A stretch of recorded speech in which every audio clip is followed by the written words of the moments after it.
Students, last के lecture में हमने ये तो देख लिया था कि ऑब्स्टेकल के ऊपर हमें फ्रैक्शनल डिफ्रैक्शन की वजह से क्या पैटर्न मिलने वाला है। पी के आसपास तो हमें थोड़ी सी फ्रिंजेस मिल गई थी, लेकिन जैसे ही पी से दूर जा रहे थे जो फ्रिंजेस के बीच का डिस्टेंस है वो कम होता जा रहा था और यूनिफॉर्म इल्यूमिनेटेड एरिया हमें मिलने स्टार्ट हो गया था। अब डार्कनेस वाले पैटर्न की बात कर लेते हैं, ज्योमेट्रिकल शेडो रीजन की बात कर लेते हैं। तो अब ये देखिएगा, स्ट्रेट एज ये था हमारे पास ए से बी, और हमें ये पता है कि पी से नीचे जो भी आएगा वो शेडो रीजन आएगा। तो आज शेडो रीजन की यहाँ की बात करते हैं इस लेक्चर के अंदर।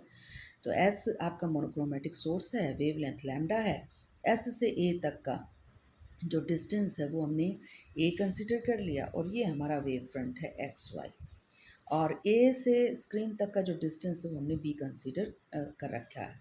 तो अब देखिएगा, पी डैश को भी पॉइंट हमने ले लिया है पी से नीचे शेडो रीजन के अंदर, जिसको हम शेडो रीजन माने बैठे हैं अब तक। अब देखेंगे होता क्या है ये। पी से स्ट्रेट मिला दीजिए एस को, सोर्स को। तो हमें पता है पी डैश, ये जो डबल डैश दिखा रखे इस पी डबल डैश के लिए जो सी है that will behave like a pole, क्योंकि लाइट जो है अनडेविएटेड आ रही है, सीधी की सीधी आ रही है। तो अब ये देखिए, the wave front below C always covered by H, no illumination at point P double dash. C से नीचे ये वाला वेव फ्रंट है, इस वेव फ्रंट से कभी भी लाइट यहाँ तक पहुँच ही नहीं पाएगी। क्यों?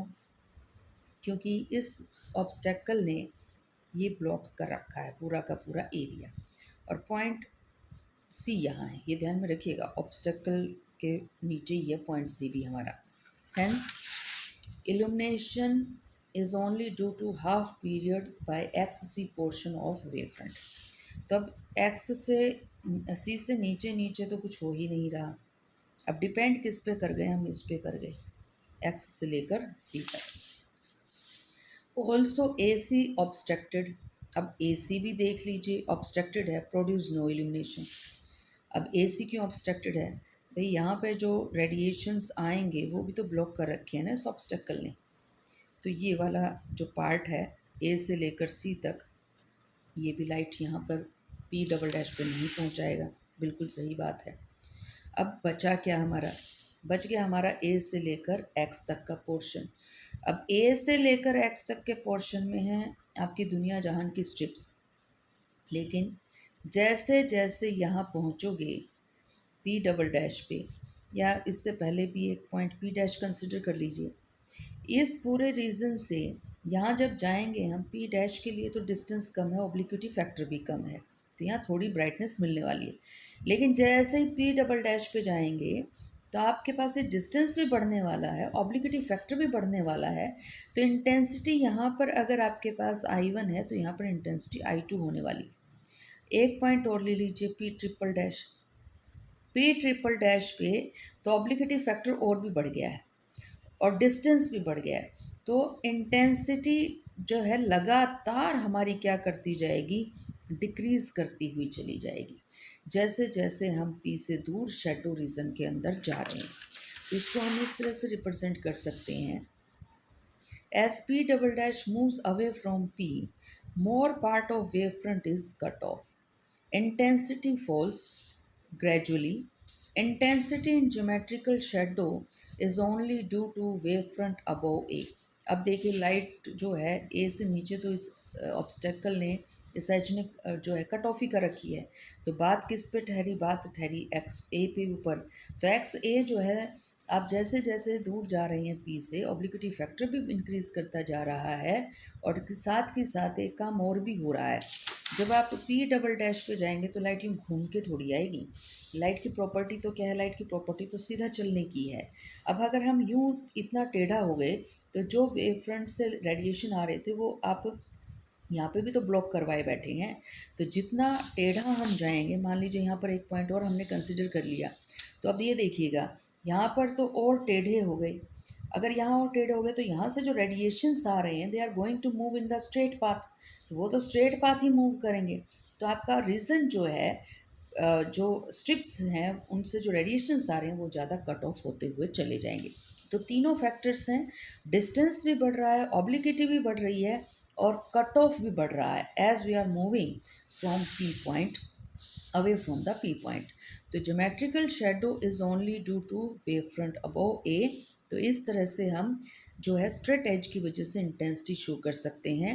P से ऊपर वाला पार्ट जो है उसमें लगातार, यानी कि इस पार्ट की बात करें तो पिछले लेक्चर में हमने किया था P1 पर P2 पर लगातार हमें मैक्सिमम मिनिमम मिलने वाले थे और मिले भी थे।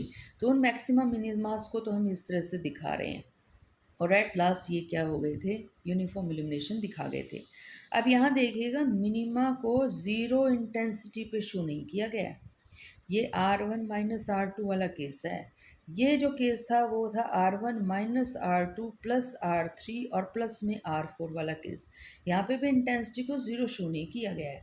तो इल्यूमिनेशन तो है, लेकिन इल्यूमिनेशन भी आपके पास थोड़ा ज़्यादा है up to certain limit, and after you will get uniform illumination. और डार्क रीजन के अंदर पी के नीचे थोड़ा सा जो एरिया है उसमें थोड़ी रोशनी नज़र आएगी हमें, उसके बाद हमें क्या नज़र आएगी, डार्कनेस नज़र आने वाली है।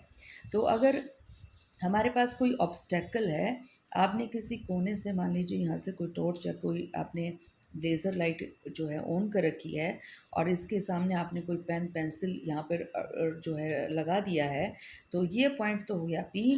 तो पी के नीचे ये तो मिल जाएगा आपको हल्का सा, पी के पड़ोस में थोड़ी सी रोशनी आपको मिलेगी, उसके बाद हमें डार्कनेस मिलना स्टार्ट हो जाएगी। ऊपर जो हमें सोचा था कि बराबर बराबर रोशनी मिलेगी, ऐसा कुछ नहीं होगा। यहाँ पर हमें लगातार कुछ जो है वो क्या मिलते चले जाएंगे, मैक्सिमम मिनिमास, और उसके बाद हमें यूनिफॉर्म इल्यूमिनेशन मिलने वाला है। लेकिन प्रैक्टिकली हमें ये दिखाई देता नहीं है क्योंकि ये बहुत नियर बाय हैं। तो और ये नियर बाय भी हैं और इनकी इंटेंसिटी में भी कुछ ज़्यादा फ़र्क नहीं है। तो ये हमें लगता है कि ऊपर वाला पोर्शन यूनिफॉर्मली इल्यूमिनेटेड है और नीचे वाला जो है हमारा वो भी लगातार गिरता जा रहा है। तो ब्राइटनेस एजेस के पास, तो एजेस के पास गड़बड़ हो रही है। तो एजेस के पास जो है फ्रैक्शनल डिफ्रैक्शन रेक्टिलिनियर प्रोपोगेशन को नहीं एक्सप्लेन कर पा रहा, जबकि एजेस से दूर जा रहे हैं तो यूनिफॉर्म इल्यूमिनेशन है, यहाँ पर डार्कनेस है, तो यहाँ पर रेक्टिलिनियर प्रोपोगेशन को पूरी तरह डिफाइन कर पा रहे हैं। तो near the edges there is diffraction and hence rectilinear propagation of light जो है उसको एक्सप्लेन नहीं किया जा सकता, क्योंकि वहाँ पर जो फ्रिंजेस हैं, जो स्ट्रिप से लाइट आ रही है, that is going to interfere and produce maxima and minima. तो आज के लिए इतना ही। Have a nice day and have a great day.